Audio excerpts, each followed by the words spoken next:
Hello friends, welcome to classes by lab doctor. आज के class में हम बिलीरुबिन के बारे में जानेंगे, which is the first parameter in the liver function test. So ये बिलीरुबिन जो है ये एक वेस्ट प्रोडक्ट है। एक वेस्ट प्रोडक्ट है जिसको we the body doesn't need it, body को नहीं चाहिए ये। एंड ये रेड ब्लड सेल्स का ब्रेकडाउन का बाई प्रोडक्ट है। और जब ये बिलीरुबिन का लेवल हमारे बॉडी में ज्यादा हो जाता है, more than 2 milligram per decilitre, and then it will cause ऐसे डिस्कलरेशन जो स्क्लेरा का हो या तो अपने नेल्स का हो, that time we call this as jaundice. So in a liver function test में आप जब रिपोर्ट देखोगे तो वहां पे लिखा रहेगा bilirubin total bilirubin, direct bilirubin, indirect bilirubin. So total bilirubin का रेंज 0.3 टू 1.2 रहेगा।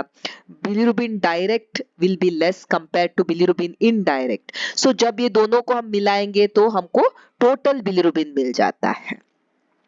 So before going to study about bilirubin, you will have to know the anatomy and the physiology of liver little bit. तो ये है हमारा liver, इसमें right lobe और left lobe रहता है। So ये right and left hepatic duct है। hepatic मतलब liver. So ये दो hepatic duct will join the cystic duct from the gallbladder and become the common bile duct. So ये common bile duct यहाँ pancreas को जॉइन, पैनक्रियास के जो duct है मेन डक्ट को जॉइन करके this will open into the duodenum.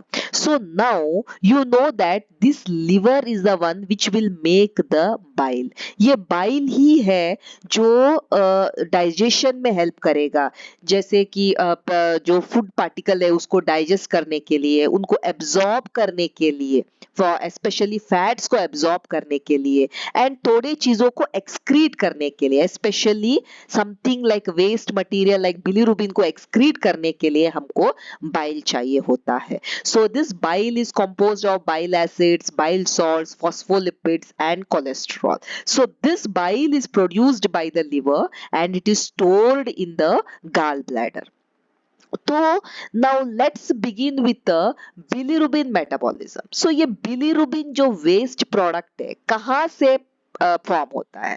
तो first thing is the red blood sales. जो आरबीसीज रहते हैं उनका लाइफ स्पैन रहता है 120 डेज। सो 120 डेज के बाद ये ओल्ड आरबीसीज हो जाते हैं and these old RBCs are removed by the reticuloendothelial cells. So reticuloendothelial cells मतलब हमारे स्प्लीन एक्सेट्रा, एंड स्प्लीन के जो मैक्रोफेजेस है they will break down the RBCs, and when you break down the RBCs it will form heme and globin।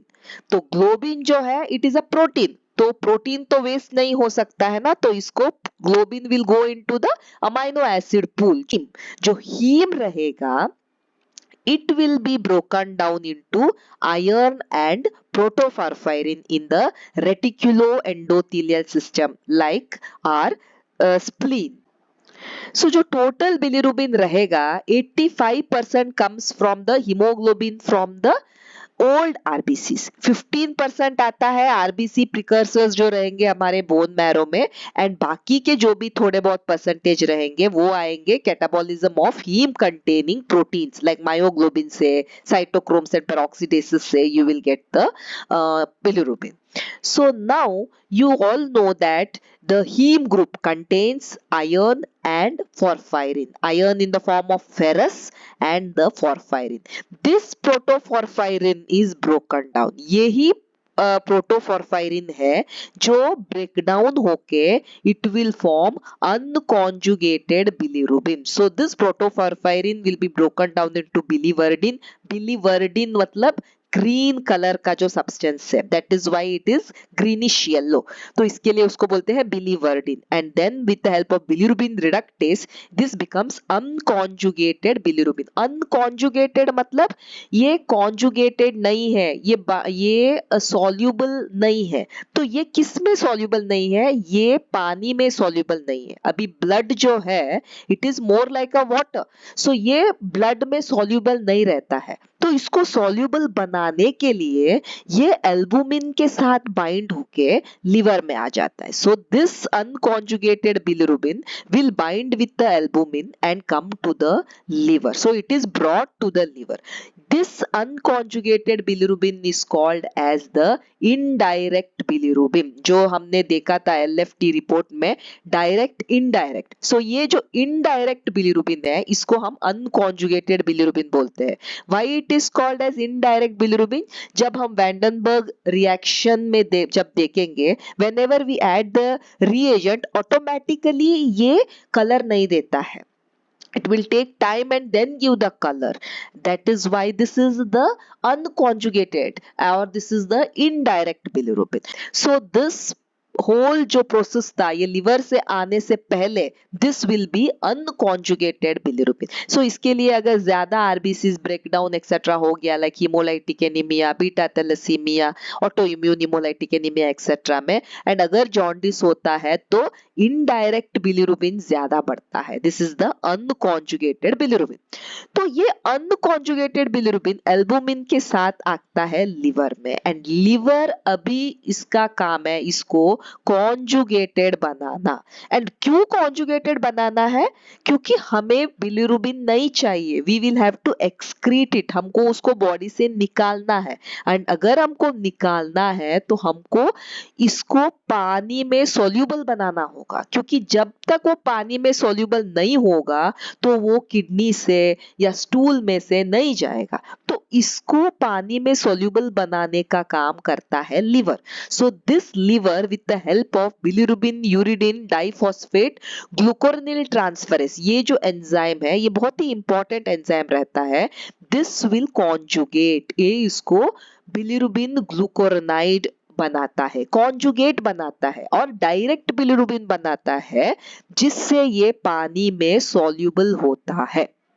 So this bilirubin with the bile it will enter the small intestine. पे bacterias रहेंगे जो ये bilirubin को बिलिनोजन से convert कर देंगे. So this intestinal bacteria will convert this into urobilinogen. Urobilinogen क्या करता है? It will be excreted. ये किडनी से यूरिन के फॉर्म में वो बाहर चला जाता है. 20% रीएब्सॉर्ब भी होता है. एंड देन ये यूरोबिलिनोजन जब ये ऑक्सीडाइज हो जाता है तब इट विल फॉर्म यूरोबिलिन या stercobilin which will give stools, colour of the stools which are brownish. That is because of this stercobilin. The jaundice itself will be classified as pre-hepatic, hepatic and post-hepatic. जैसे कि अगर कोई भी condition में bilirubin अगर ज्यादा बढ़ता है, अगर प्री हिपैटिक कंडीशंस कौन से रहेंगे? अगर ज्यादा आरबीसी ब्रेकडाउन हो गया या लिवर उसको अपटेक ही नहीं कर रहा है, then the unconjugated indirect bilirubin ज्यादा हो जाएगा. अगर लिवर में कोई प्रॉब्लम है, हेपेटाइटिस है, सिरोसिस है, देन लिवर उसको कॉन्जुगेट नहीं कर पाएगा. So that time there can be decreased conjugation and there can be unconjugated bilirubin also can be more. So there can be conjugated as well as unconjugated biphasic bilirubin हो सकता है. And in the post hepatic, either because of some blockage etc, there can be increase in the conjugated. अभी liver तो conjugate कर दिया है पर ये नीचे नहीं जा पा रहा है बिकॉज यहाँ पे कुछ ब्लॉकेज है. वो कोई स्टोन्स हो सकता है या कोई कैंसर हो सकता है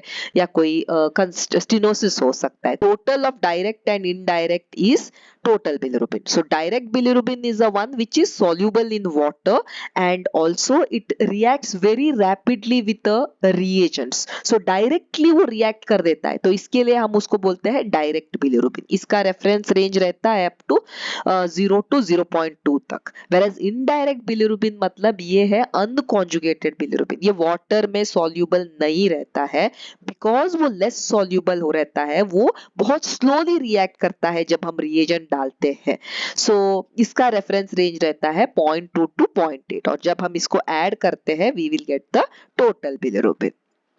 सो what are the difference between conjugated और अनकॉन्जुगेटेड में क्या डिफरेंस है?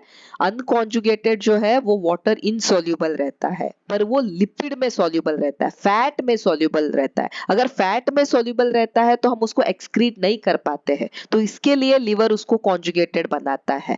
तो जो कॉन्जुगेटेड रहेगा वो वाटर में सॉल्युबल रहेगा और फैट में नहीं सॉल्युबल रहेगा।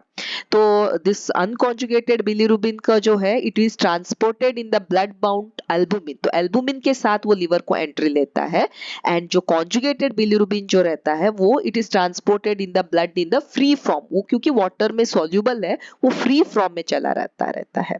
सो दिस कॉन्जुगेटेड बिलीरुबिन क्या है, it can not pass the blood brain barrier. Blood brain barrier जो रहता है, जो ब्रेन को सेपरेट करते रहता है ब्लड और ब्रेन में, वो फैट से बना रहता है। तो जो कॉन्जुगेटेड है that is not fat soluble, so it will not cross. Whereas the unconjugated जो लिपिड में सॉल्युबल रहता है that will cross the blood brain barrier. Bilirubin है usually in cases of obstructive jaundice, जब भी ऑब्स्ट्रक्शन हो जाए किसी चीज से because of some stenosis, stones, cancer etcetera, that time the conjugated bilirubin will rise. And whenever there is any condition where there is increased destruction of RBCs or some congenital disorders, that time the unconjugated bilirubin will rise. This is the Vandenberg test which is used specifically to detect bilirubin. And so the what is the principle of this reaction? The bilirubin reacts with the diazotized sulfanic acid and it will give purple color azobilirubin. So direct bilirubin जो रहेगा वो immediately positive colour दे देगा because it is water soluble. Unconjugated bilirubin will give the colour only जब हम methanol को add करेंगे।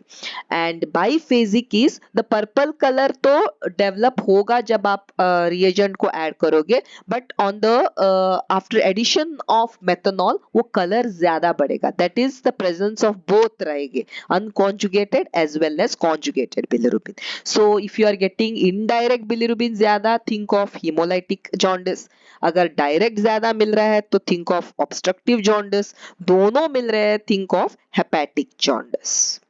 So, in the nutshell, what you have to remember is this is the hemoglobin which is broken into heme and globin. Globin is reused.